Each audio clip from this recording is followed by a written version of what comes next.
Hello guys, welcome to our show. Today we discuss about technical SEO, how you can provide technical audit to find all errors, to find the way how to increase website speed, to fix all bugs, errors that you might have. And I'm so excited to discuss this topic with Nikki. Halliwell, how are you? I'm good. I'm excited to be here and talk all things tech SEO with you today.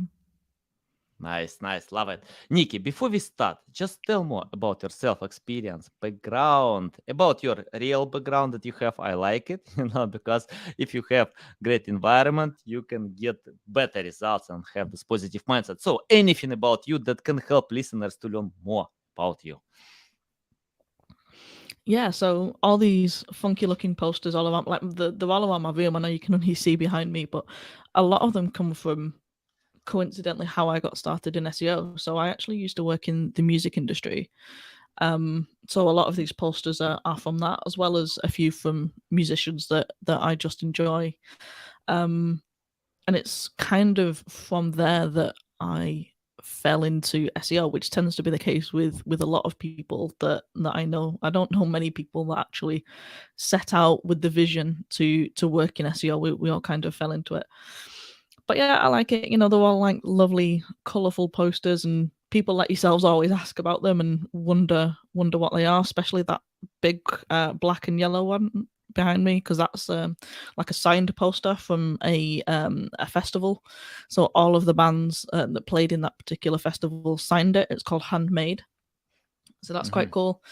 Um, but yeah, I mean, like getting to know a bit more about my professional background to answer your question as well. Yeah, so like I say, like I was working in music. I was like leading the marketing department there for this independent company, and then they needed a new website. So I was in marketing, so they come to me and said, "Nikki, build us a new website." And I'd never done that before. My job before that was around getting reviews for the musicians. We were getting them featured in magazines. We were getting them included in like Spotify podcasts and all that kind of thing. So I was like, "Yep, I can do that." Didn't have a clue. So I went away and did a little bit of research, and the website was built on WordPress, which I was already very familiar with. So I went to see how you could build a website and what makes a website work. And that's basically how I got into SEO. Once we'd got that site live and I figured out what we did well and of course what we did wrong, learned a lot from that. And then that was it. I was kind of hooked on SEO from there. And then when I left that company, I was able to get my first agency job, um, at an SEO agency in Manchester over here. So yeah, I guess from there the rest is history. Really, that had me hooked, and then I knew that it was tech SEO that I wanted to specialize in. Nice, awesome, love it, love your background. And Nikki, I wanna ask you the first question about your music background. How this background can help you in SEO? It's interesting because I spoke with many marketing experts, and all of them, almost all of them, have different background, like journalism, writing, design, development. But you have music background, so can you tell how this experience can help you today in SEO to be more creative, or anything that you use from previous experience in SEO? Yeah, sure. So for me, it was more. It was basically working in house, and we did have other people that helped us, and now I work agency side. So for me, it allowed me to see really early on in my career what it's like for the client side. So it allows me to sympathize a lot more and also understand the challenges that in-house businesses face, so that when I'm putting my issues across on the back of an audit or just talking to them on everyday calls, I can really understand a lot more from where they're coming from and the stakeholders that they might have to deal with and the challenges that they face. So I'm able to tailor my conversations around that, which really helps. And yeah, there's definitely a creative side to it, definitely able to incorporate that in a lot of the work we do. But the main thing for me is just understanding the challenges that they tend to face. Nice. Okay, let's start with the first question. How to create or provide, or I don't know, anything about technical SEO audit, the best way, tools, checklists, guide, anything that can help our listeners to understand where to start. Where to start? Okay, so yeah, in terms of tools, obviously you need to know what website you're auditing. That's obviously the number one thing that Yeah. everybody needs. You can do a lot of it with free tools though. So you need access to like Google Analytics and Google Search Console or whatever third parties they might be using. To start with analytics, I use Screaming Frog. That's usually my go-to. Here at Journey Further, we've also got a range of other tools. So we have OnCrawl, which is our cloud crawler that we use. Very similar to DeepCrawl, if you've ever used any tools like that. That is, of course, a paid tool, but it allows us to crawl much larger websites, and it does it on the cloud, so it doesn't slow down our websites. It doesn't slow down our laptops and take up any unnecessary memory on that. It does it all on the cloud, and then we're able to just log in and get the insights we need. And that's also scheduled, which is a lot more useful. So we can just come back to work each week, and we've got fresh data there for all of our websites. What else do we use? We've also got like free Google tools, like Page Speed Insights for looking at site speed and everything else. I mean, there's so many free tools that you can use. I mean, I've even got like a spreadsheet of tools that I could share with you, and you can share that with the audience after the podcast if you think that'd be useful. But that includes like a mix of paid and free tools. There's hundreds of tools that I've included on that, and they're all for different uses. But I'm happy to share that. But things like SEMrush and Ahrefs are all on there as well for looking at like backlinks and keywords, keyword data and everything else. And you need all of this as part of your audit, and it's all about what you do with all of this information and how you bring it together. And from there, obviously, what you're going to do about it to make a difference for your clients. Nice. Yeah, if you can share the list, will be great. I'll submit to the podcast episode because I always review tools because I have my tool. Right now, we are developing, innovating this tool. We'll see a new version soon. But yeah, I love using all great tools. But let me ask you how to choose tools that must have, because it's interesting. Okay, we have 100 tools, but I don't think it's a good idea to use 100 tools, to check out technical SEO. Agreed. Because all Mhm. tools have advantages, disadvantages, and your tips how to choose the right tools according to website preferences, problems. So any tips about that? Yeah, I definitely agree. You don't need to use every tool under the sun. It depends what industry the website's in. So if they're an e-commerce business, you might focus on different areas than if they're a service-based business. Even just down in terms of like the schema that they have on the website, how to assess that. So obviously, like an e-commerce website, they're going to have things like review schema and pricing schema and things like that. Whereas that won't be the case on a service-based business. So I adjust the tools that I use and how I look at them based on that. There's also what challenges they might be facing. So sometimes I might use, like if I'm looking at like site speed, for example, a lot of the time one of my favorites is actually called GT Metrics. You can use a paid version as well as a free version of that, and I kind of start at that as like a base. But then if I see a lot of issues coming through on GT Metrics, or I think there's more going on in terms of the site speed that can be holding it back, then I'll then use webpagetest.org. And that's really useful because it runs 3 tests. You can do more if you want to, but the default is 3 tests that it runs. But then it digs a lot deeper into the issues and allows you to test them across different devices in a much more seamless way. So that allows me to get much deeper insights as to what site speed issues may be affecting a site, which is different for every audit and for every client. You mentioned a few times about website speed. I think it's very important. It's not only about getting high ranking positions, it's more about your customers, because people are impatient. They want to get content as much as possible. And for example, Amazon invests $1 billion to increase website speed. That's why when we open any content on Amazon, it loads like for a moment. It's not like 2, 3, 5 seconds. Big content, long content with a lot of pictures, high quality pictures, information, loads fast, because Amazon Yeah. knows it's important to have this website speed. And according to a few studies, people bounce websites after 2-3 seconds of loading. So yeah, they are not willing to wait extra seconds, because they wanna get it now. So can you tell where to start? For example, if someone wanna increase the website speed, do we need to check out on tools, and then and any tips after getting this analysis? For example, tools usually can tell, okay, fix such errors, clean your code,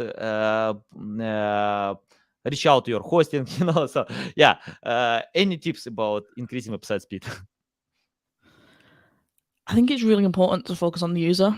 I mean, all of these tools are great, but one of the reasons why I like GT metrics and web page test over some more of like the Google tools like PageSpeed Insights is because they provide real timings rather than giving your website a score out of 100.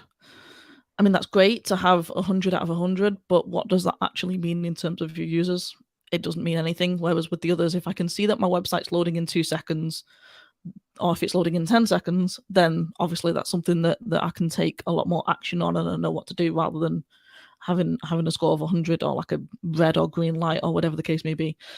And I think that's important to mention, especially based on some of the announcements that Google has made recently, like them starting to retire some of the ranking signals, like mobile friendliness test. And that doesn't mean that they're not important anymore. That just means, in my opinion, that they're retiring them because people are focusing too much on getting a good score on tools like that, rather than actually improving the site speed for the benefit of the user, which again goes back to why I prefer some of those other tools. So yeah, don't focus on a score, don't focus on anything like that. Look at what your users are doing and how they're interacting with the site, and you can use various tools to do that, as well as the ones that I've mentioned. You can do like various A/B tests to look at what changes you have made have had an impact on your site, and how they've improved it. And not everything's going to have a positive effect. That's why you can do A/B tests, because it may be that your first hypothesis was actually wrong, which is fine. SEO is all about testing and learning. SEO testing is a really good tool for doing that, actually. SEOtesting.com. It allows you to like enter when you've run those tests, and you can see what the results are on the back of it. And that's something that we've starting to do a lot more here at Journey Further as well. And it's all about the user. And I know I keep saying that because that is the most important thing. You don't want to optimize for robots. You don't even want to optimize for Google. Google is very good at picking up on all these sorts of things, and they can adjust their algorithms, and they know, basically what you're doing. And if you're just chasing certain metrics, then you're going to start to see your performance affected negatively. Any change that you make, if you think about it with the user in mind and how that's going to actually help them make a purchase or book an appointment, then you're going to see a lot more success on the back of that. And that applies to site speed optimization, but just to any change that you want to make to your website in general. I think that's kind of the key to tech SEO, really, and implementing any changes on the back of an audit. It all comes back to a user, and the more happy a user you've got, the more, as I say, the more chances you've got of conversions. Nice. I will use this episode to share with my clients, because they often ask me, I need 100% with page speed inside. I need to fix all errors that you can fix. Yeah, that's okay. I think nothing is wrong with that. But if you check out Amazon, I check out a few pages, and I found Amazon has a red line according to page speed inside, but it loads fast without any bugs, without any errors. So Amazon can change the standard, but because Amazon pays attention to users. I love it. You mentioned about users many times. Okay, let's talk about users, how to satisfy their intent. For example, how technical SEO audit can help to learn more about users, because I usually see errors like loading time. I don't know. Yeah, a lot of errors. It's hard to count all of these errors. But okay, if I have this audit, and then I need to implement recommendations from Screaming Frog, Google Search Console, Page Speed Insight. It doesn't matter. Just we have a list of errors. So how to choose critical errors that can help users more than search engines? It helps by knowing what the goals of the business are. So again, are they e-commerce? Are they service-based? And then from that, once you've got your list of errors, keep that in mind and be like, okay, so I can change this page title because I can see there's thousands of page titles that are too long, which is a common thing that comes up in Screaming Frog. How is that actually going to make a difference to conversion? Probably not that much. It might help rankings depending on how well they're optimized or not, and if they're actually, focusing on the intent. But it's not actually the page titles that are gonna help your customers to convert. That's gonna be things like site speed. That's gonna be things like helping them to actually find the content that they want on the site. That can be looking at things like canonicals. That can be making sure that if it's a large international business, for example, if they're in Ukraine, are they being served the Ukrainian website? If they're in the UK, are they being served the UK website and things like that? So understanding what the goals of the business are, what's going to help them to get ROI as quickly as possible. They're paying you for a service, they're paying you for your retained time. So how can you prove your value to them by generating more business for their business? And that's by meeting the needs of the customers. Again, there's a lot of tools that will help you understand intent as well.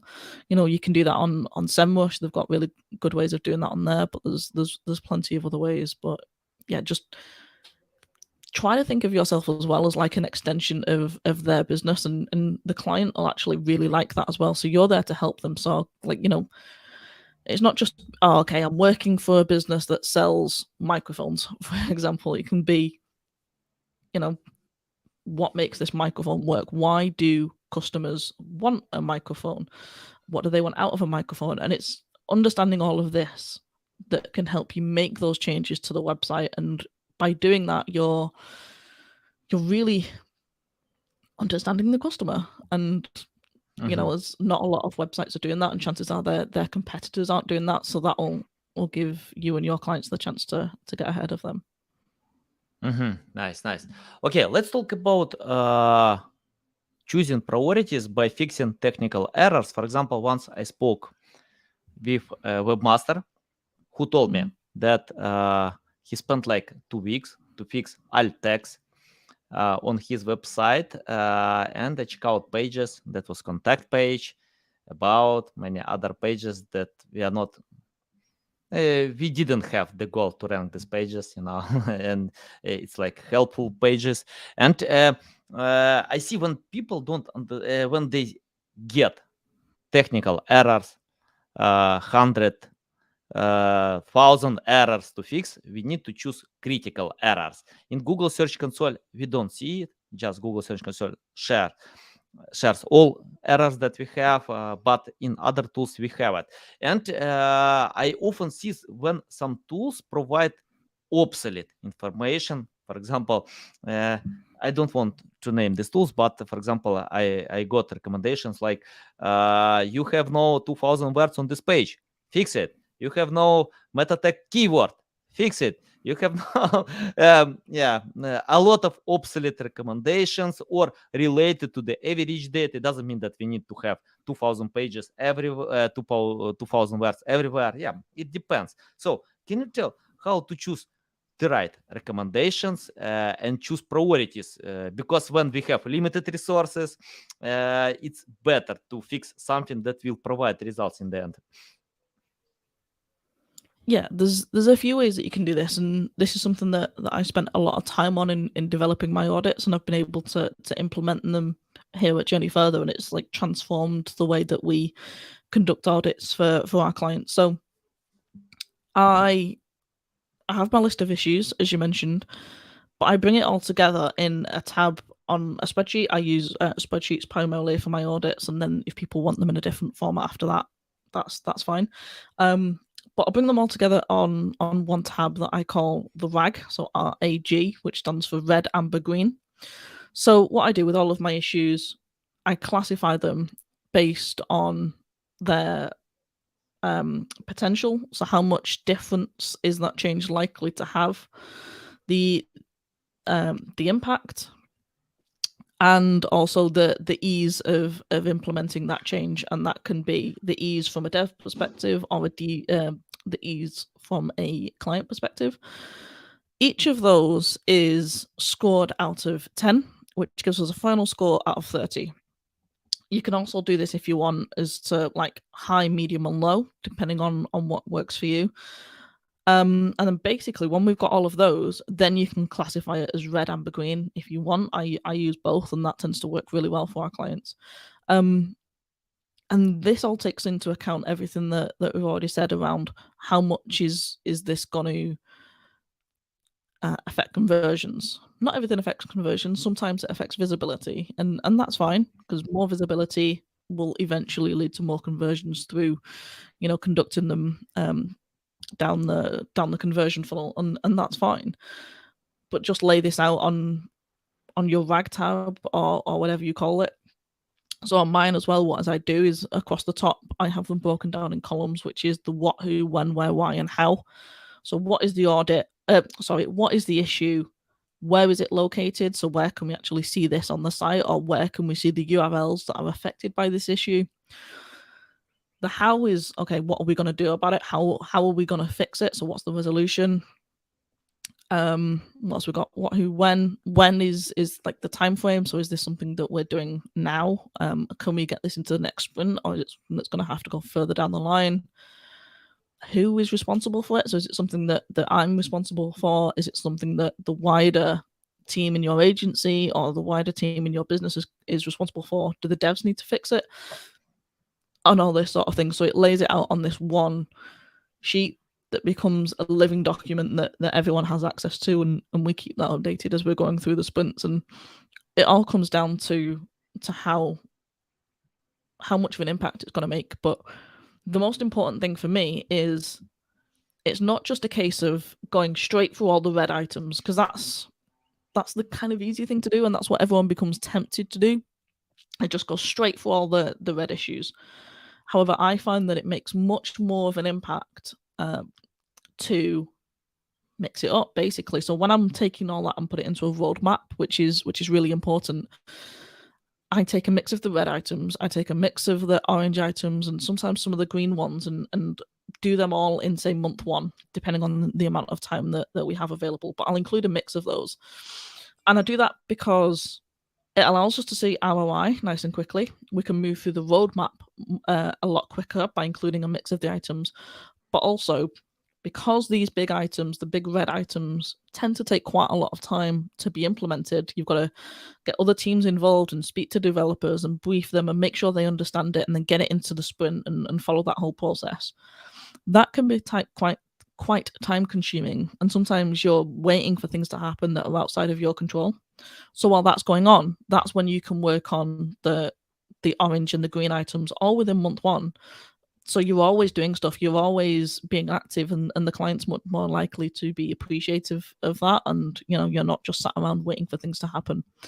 So for me, that's the best way to look at the issues and prioritize them, and it's always worked really well for us. Yeah, love it.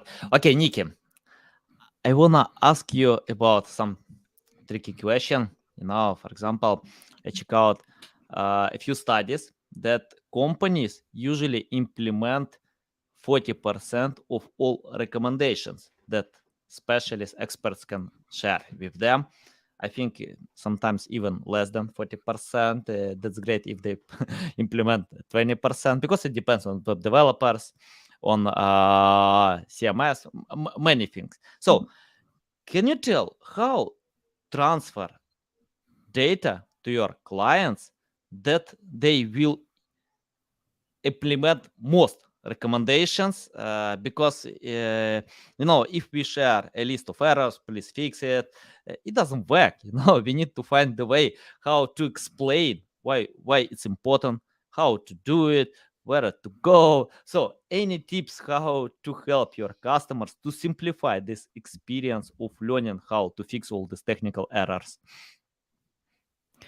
Yeah, so this is one of the biggest challenges that a lot of people face. So I'm glad that you mentioned that, and that's one of the reasons why I lay out my RAG template as the way that I just mentioned, and then from there I plan it out into a roadmap.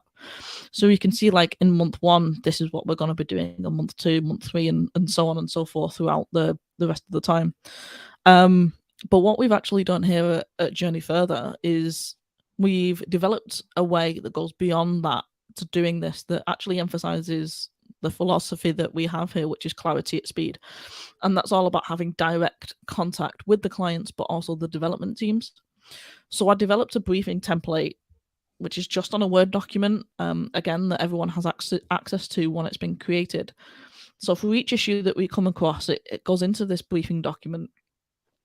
And the way that it makes a really big difference is that it speaks the language that the developers understand, rather than just talking SEO language about, crawling and algorithms. They don't care about that. They just want to know what the issue is, where it is, why it's an issue, and what they can do about it. So it's all included in this document. Obviously, there's more details than that are included, such as things like the platform that you're using. Are you looking at it on Google Chrome, or are you looking at it on Safari? Because a lot of the issues can be specific to the browser as well. So all of this is included in that, and that gets passed along, and this is what then goes into Jira or whatever system is being used by the developers to track all these. And again, that goes into the sprint. And the reason why this allows us to get things done a lot quicker and get more things fixed beyond the 40% or whatever stat that it was that you mentioned, is because it cuts down a lot of the questions. So there's a lot less back and forth than what you might get otherwise. As I say, you're speaking the language that the developers understand. So it all comes down to ROI, and just by doing that, we're getting things pushed through. It makes us happier, it makes the client happier, and it makes the developers happy as well, because they're having to spend a lot less time asking us questions and wondering what we're talking about and why it matters, because it's all there in this document. And it's different for each client as well. And that's because, I ask them what information they need to know ahead of time. And then that's all what goes into each document for each one. Is even little things like knowing how the development team classify issues. For example, some of them use t-shirt sizing, as it's known, which is basically just large, medium, small, extra large, things like that. And just knowing the little differences in the terminology that they use internally, by using that on your documents, they know where then they need to fit that into their own scope of work. Nice. Okay, Nikki, I want to ask you about the topic that it's hard to ignore today. That was simple, hard today, impossible tomorrow, about AI. I think AI is a must-have tool today for marketers, for content creators. I think it's a must-have tool for many industries, but I still see when other industries can ignore this tool, like accounting. We can name them, but in marketing, it's a must-have. And can you tell how to use AI in technical optimization? Do you use AI today? Because I use AI a lot to create content, to edit, to translate, to generate headlines, many things. But what about technical optimization? How to use AI today? Yeah, like I do use it, and it's something that's becoming increasingly popular, as you say. You just can't rely on it 100%, but we're always going to need that human element. But you can also use tools to validate it. So for example, I've used AI to generate schema markup. So I'll have a website that sells or offers a certain thing, and then I'll give ChatGPT like the prompt of something along the lines of generate organization schema for this website, or generate product schema for this website, and then it'll give me the schema markup. I'll check it myself and see that all the information in there is correct, because it can only get a certain amount of things right. And then once I've got like a degree of confidence in that, then I'll use like the schema validation tool or the rich results tool to then actually check that what it's generated is correct. One of the ways you can do it, also things like in Google Search Console, if you want to get some specific information, instead of using like the typical filters that come with Search Console, you can use regex. This can be hard to understand, and sometimes just getting one character wrong within your regular expression can mean that the whole thing is wrong. So you can ask GPT, like, give me a regex expression that will allow me to do X, and that is a really good way of doing it. Also, spreadsheet formulas. As SEOs and as people in marketing, we use spreadsheets a lot. But sometimes, if you're using like a combination of formulas, or just you've got a huge amount of data to work with, it can be hard to know exactly how to get your formulas correct. So you can work with ChatGPT to help you do that and come up with a formula that will allow you to do whatever you need. So it's just about using it in the right way. Definitely not getting it to do our jobs for us, because nobody wants that, and don't rely on it too much either. Then you're going to fall into other issues. But just using it to help you and just to work a little bit smarter. Nice. Nikki, let me ask you about something that I often do. Not often, always. I always do, because I test a lot, experiment, and I often fail, especially when I try something new, or even if I want to update something. Yeah, that's okay, to fail, to learn from failures.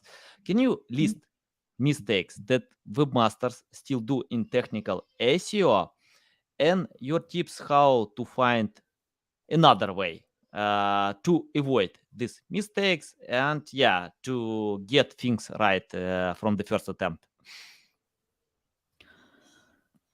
Yeah, it's a difficult one, because every website has like different issues and different challenges that they face, even if they're in the same industry and selling the same sort of services or products. But one issue that always comes up is images. Everybody still has massive images, and I feel like that's something that marketers and SEOs and everybody else has been talking about for years. Is, you don't need huge images. Yes, they look great, and yes, we know that you need to show off your great products. Or if you're like in the real estate business, of course you need to show how big and attractive this house is on the website. Completely agree with that, completely understand that. But you don't need to have a full retina 5,000 pixel image displayed on your website, when it's more than not only going to be displayed on a mobile device with a screen of like this sort of size. Not even that, it's a tiny mobile screen compared to the size of the image. You can still have a high quality image. It just doesn't need to be 5,000 pixels and a full retina. So it's things, getting rid of the EXIF data, which you can do various like image optimization tools. And like EXIF data is things like where the photo was taken, the device was used to take it, time of day it was taken, even the weather sometimes. All of this is automatically included on your images and makes them a lot heavier. So you can use tools to automatically get rid of that, but also knowing what size it's going to be displayed out on the page and just resizing your image down to that will make a massive difference, and it'll make your pages load faster. Coming back to site speed again, but loading fast makes your your users happier. So again, it's all about why you're making these changes. But yeah, images always come up. Trying to think of what else, like canonicals, people not using canonicals correctly and no indexing pages accidentally, or not even realize that they've set things up in the way that they have, and why it can have a detrimental effect. But canonicals are another common one. Yeah, got it. Okay, Nick, I wanna ask about your strong side. Can you tell why Nikki Halliwell is better than other marketing SEO specialists who can help with technical SEO audit? It's interesting, because I found that many CEOs are great with some strong side. For example, Olga Zar is better than me in technical SEO. Ferry Kazoni is better in PR. Jeff Cole is better in advanced strategy. Lily Ray can beat me in one side about EEAT. So we are different, and almost all marketers have their strong side. So can you tell what is your strong side and why you can help better than other CEOs today with technical SEO audit? My expertise is in technical SEO, and that's what I've always focused on. So if you've got a problem with keywords and content, then yeah, I can probably help you with that. But there's also plenty of other people, many of which you've just named, that can do a better job of that for me. But for technical issues, and that's things around crawling and indexing and everything that we've already spoke about today, then that's definitely where I can help you.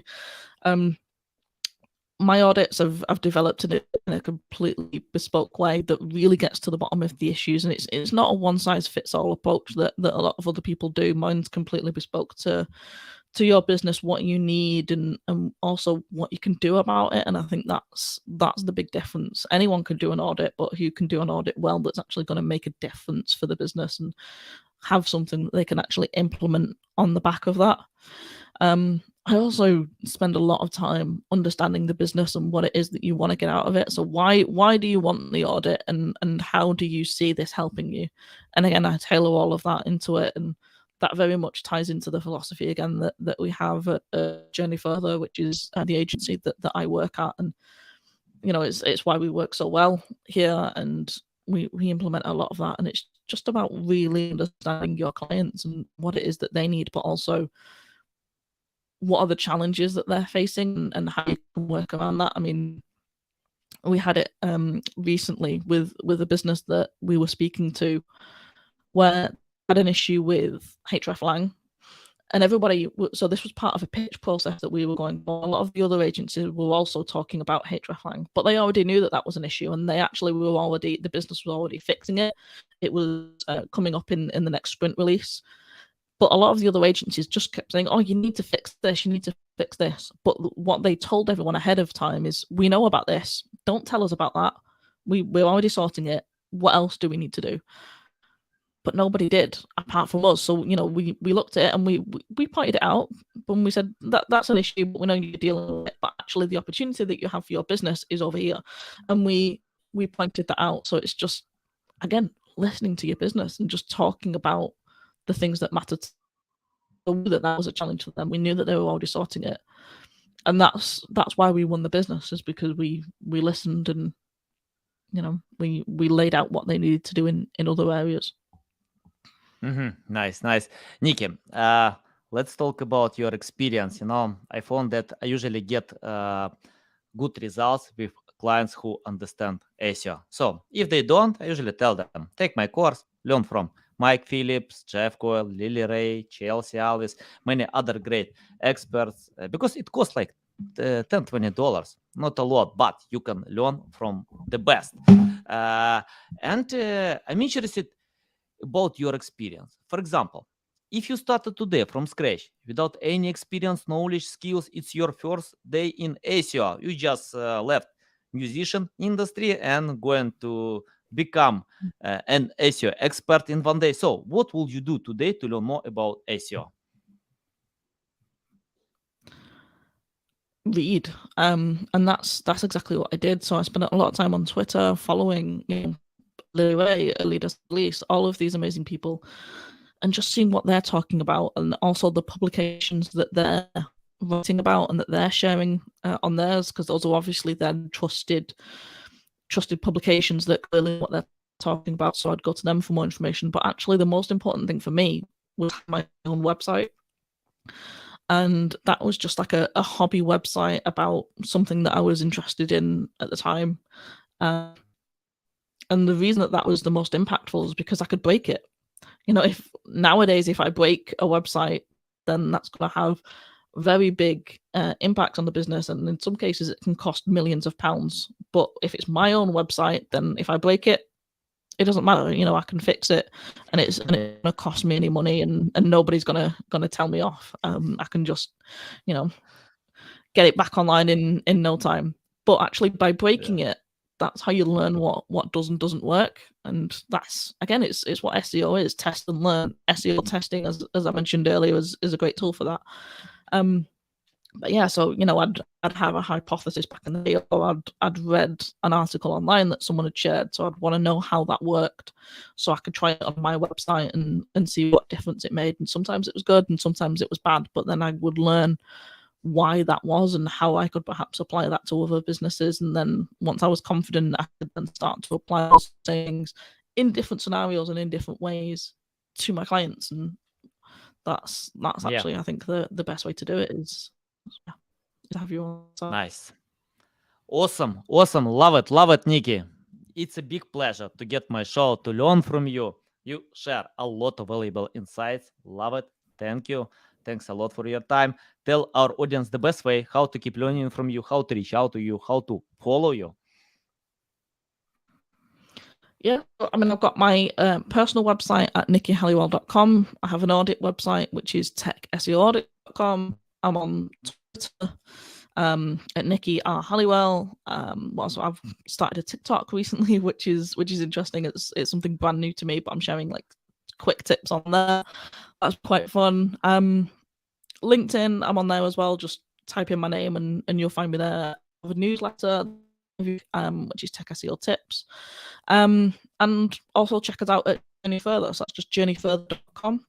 And we've got plenty of information on there, as well as case studies and things that we've done well, and we help businesses, how we can do the same for you. And there's lots of great information on there as well on the blog. My colleagues put out an article the other day about how they're using data and to make a difference, and just really digging down and segmenting that data and why it's important. There's plenty of information out there, and yeah, just always keep learning. It doesn't matter how many years you've been in the industry, whether it's one day or 10 years, there's always new things happening. So that's why I like SEO, because it's always new and there's always something to learn. So as long as you're prepared for challenge and you're learning, it's a great industry to be in, I find.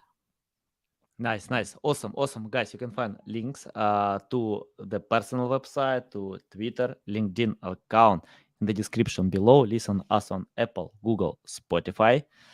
Thanks again for your time. Welcome back anytime back to share more valuable insights. I love it. So valuable. I'm going to use your tips. I'm pretty sure that all my listeners will use it. And guys, thanks a lot for listening, watching us.